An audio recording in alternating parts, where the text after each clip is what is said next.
Okay, चलिए आज हम लोग पढ़ते हैं सौरमंडल के बारे में। किसके बारे में? सौरमंडल के बारे में। तो सौरमंडल के बारे में हम लोग जानेंगे कि सौरमंडल में आखिर क्या है क्या नहीं, इसके बारे में हम लोग थोड़ा जानते हैं। देखिए, सौरमंडल में सबसे जो मुखिया होता है ना, वो कौन होता है? सूरज। सूरज होती है मुखिया, और सौरमंडल में ही 8 ग्रह अवेलेबल होती है। कितने ग्रह हैं? 8 ग्रह। 8 ग्रह में क्या क्या है देखिए, बुध, शुक्र, पृथ्वी, मंगल, बृहस्पति, शनि, यूरेनस एंड नेपच्यून। ये 8 ग्रह होती है। तो हम लोग बात करेंगे कि दूरी के दृष्टि से, यानी दूरी के अनुसार, ये अगर सूर्य है तो सूर्य के सामने में कौन है, उसके बाद कौन है, उसके बाद कौन है, उसके बाद कौन है, और लास्ट में कौन है।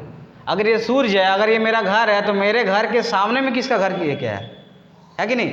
अगर ये मेरा घर है तो मेरे घर के सामने कौन है, फिर मेरे घर के और थोड़ा सामने कौन है, और थोड़ा थोड़ा यहाँ तक का। यानी सूर्य के सबसे नज़दीक का ग्रह कौन होगा? बुध। कौन होगा? बुध। उसके बाद शुक्र, उसके बाद पृथ्वी, उसके बाद मंगल, फिर बृहस्पति, फिर शनि, यूरेनस एंड नेपच्यून। देखिए, यूरेनस जो नाम है ना, यूरेनस, इसको हम लोग अरुण भी बोलते हैं। क्या बोलते हैं? अरुण। और नेपच्यून का दूसरा नाम क्या है? वरुण। क्या है? वरुण। देखिए, ये जो पृथ्वी है ना, पृथ्वी को हम लोग क्या बोलते हैं? नीला ग्रह। क्या? नीला ग्रह इसलिए कहा जाता है क्योंकि यहाँ पर जीवन संभव है। यहाँ पर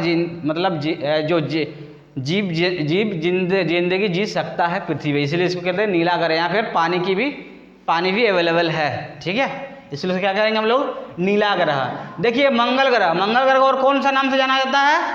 लाल ग्रह। यानी मंगल ग्रह को लाल टाइप का दिखेगा, मंगल ग्रह को लाल ग्रह भी कहा जाता है। और सबसे सुंदर वाला ग्रह कौन है? शनि ग्रह को सबसे सुंदर ग्रह कहा जाता है। कौन सा ग्रह? शनि ग्रह। आगे ध्यान देना, जो शुक्र ग्रह है, शुक्र ग्रह, इसको हम लोग बोलेंगे सबसे गर्म ग्रह। क्या बोलेंगे? सबसे गर्म ग्रह।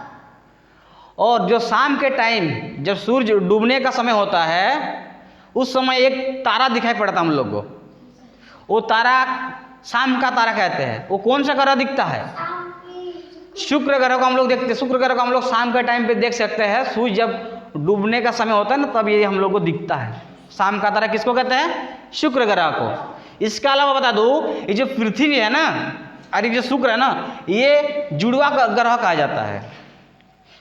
पृथ्वी और शुक्र को जुड़वा ग्रह इसलिए कहा जाता है क्योंकि आकार की दृष्टि में ना ये लगभग समान होती है।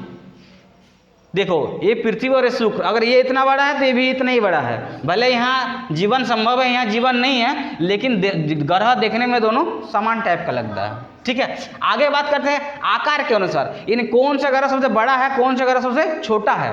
तो सबसे बड़ा ग्रह कौन होगा? बृहस्पति। सबसे बड़ा ग्रह कौन है? बृहस्पति। उससे थोड़ा छोटा शनि, फिर यूरेनस, फिर नेपच्यून, फिर पृथ्वी, फिर शुक्र, फिर मंगल, फिर बुध। यानी बुध सबसे छोटा ग्रह है आकार में। ठीक है, तो ये था हम लोग का सौरमंडल में उपस्थित ग्रह के बारे में जो अभी हम लोग जानकारी दिए। ठीक है, चलिए मिलते हैं नेक्स्ट वीडियो पे।